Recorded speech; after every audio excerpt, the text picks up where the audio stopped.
Welcome to time 24x7. మరి ఇవాళటి weather updates ఎలా ఉన్నాయో తెలుసుకుందాం. శతాబ్దాలుగా నిలబడ్డ హిమానదులు ఇప్పుడు మెల్లగా మాయమవుతున్నాయి. మంచుతో కప్పబడిన ఈ పర్వతాల అడ్రస్ గల్లంతయ్యే ప్రమాదం ఉంది. భూమి వేడెక్కుతున్న కొద్దీ ఈ హిమానదులు ఒక్కొక్కటిగా అంతరించిపోతున్నాయి. ఇది నెమ్మదిగా జరుగుతున్న ప్రక్రియ కాదు, ఇది వేగంగా సాగుతున్న ఒక విపత్తు. తాజా అంతర్జాతీయ పరిశోధన ప్రకారం రానున్న దశాబ్దాలలో ప్రపంచవ్యాప్తంగా ప్రతి హిమానదులు పూర్తిగా కనుమరుగయ్యే ప్రమాదం ఉంది. పరిస్థితులు ఇలాగే కొనసాగితే 2055లో అంటే ఆ ఒక్క ఏడాదే దాదాపు 4000 హిమానదులు మాయమయ్యే స్థాయికి చేరుకుంటాయని శాస్త్రవేత్తలు హెచ్చరిస్తున్నారు.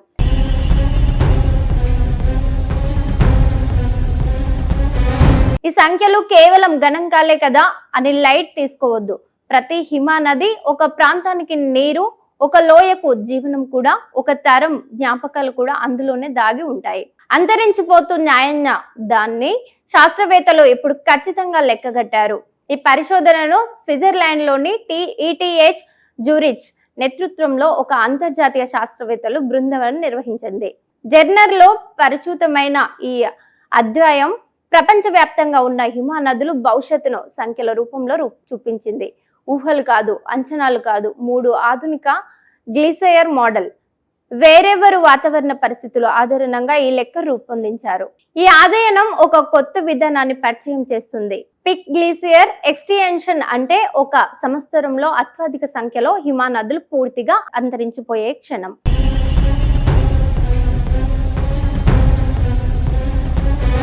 భూమి ఉష్ణోగ్రతలు 1.5 డిగ్రీల వరకు పెరిగితే ఈ పిక్ 2041లో వస్తుందని శాస్త్రవేత్తలు చెప్తున్నారు. ఏడాది ఒకటే దాదాపు 2000 హిమానదులు మాయమవుతున్నాయి. అదే ఉష్ణోగ్రతలు 4 డిగ్రీలు చేరితే ఈ పిక్ 2055కి మారుతుంది. ఇప్పుడు ఆ ఒక్క ఏడాదిలోనే 4000 హిమానదులు అంతరించిపోతాయి. అంటే భూమి 1 డిగ్రీ ఎక్కువ వేడెక్కితే నష్టం రెట్టింపు అవుతుంది. ఈ ప్రభావం మొదట చిన్న హిమానదులు ఎక్కువగా ఉన్న ప్రాంతాల్లో కనిపిస్తుంది. ముఖ్యంగా అల్ప్స్ లాంటి పర్వత ప్రాంతాలలో కనిపిస్తుంది. ప్రస్తుతం అల్ప్స్ లో సుమారు 3000 హిమానదులు ఉన్నాయి. కానీ భూమి ఉష్ణోగ్రతలు 2.7 డిగ్రీలు పెరిగితే 2100 నాటికి వాటిలో కేవలం 110 మాత్రమే మిగిలే అవకాశం ఉందని, అంటే 97% హిమానదులు కనుమరుగుతాయని. ఒకవేళ ఉష్ణోగ్రతలు 4 డిగ్రీలకు పెరిగితే మిగిలిన కేవలం 20 హిమానదులు మాత్రమే. ఇక్కడ మరో భయానకమైన విషయం ఏంటంటే పెద్ద హిమానదులు కూడా ఇక సురక్షితంగా లేవు. రోన్ గ్లియర్స్ లాంటి మధ్య సంస్థ హిమానదులు చిన్న ముక్కలుగా మారిపోతాయి.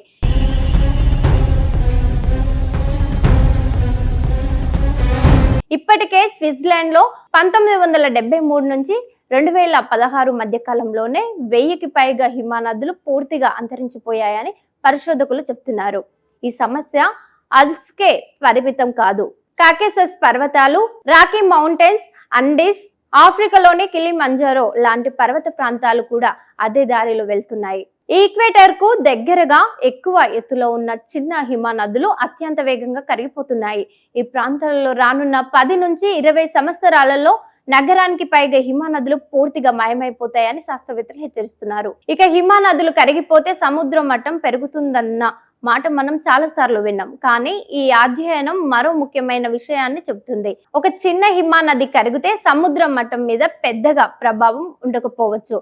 కానీ ఒక హిమానది పూర్తిగా అంతరించిపోతే ఆ ప్రాంత జీవితం పూర్తిగా మారిపోతుంది. పర్వత లోయల్లో నీటి సరఫరా తగ్గిపోతుంది, వ్యవసాయం దెబ్బతింటుంది, పర్యాటకం కుప్పకూలిపోతుంది, ఒక లోయ ఆర్థికంగా సామాజికంగా శూన్యకంగా మారిపోతుంది. అందుకే శాస్త్రవేత్తలు హిమానదులను కేవలం మంచు ముక్కలుగా ఉంచడం మానేయాలని చెబుతున్నారు. ఇదంతా పెరుగుతున్న ఉష్ణోగ్రతల కారణంగానే జరుగుతుందని. కాబట్టి ప్రపంచ శాస్త్రవేత్తలు ఈ సమస్యను ఎంత త్వరగా సాల్వ్ చేసుకుంటే అంత మంచిదని వార్నింగ్ ఇస్తున్నారు. లేదంటే మహాముప్పు తప్పదని చెప్తున్నారు.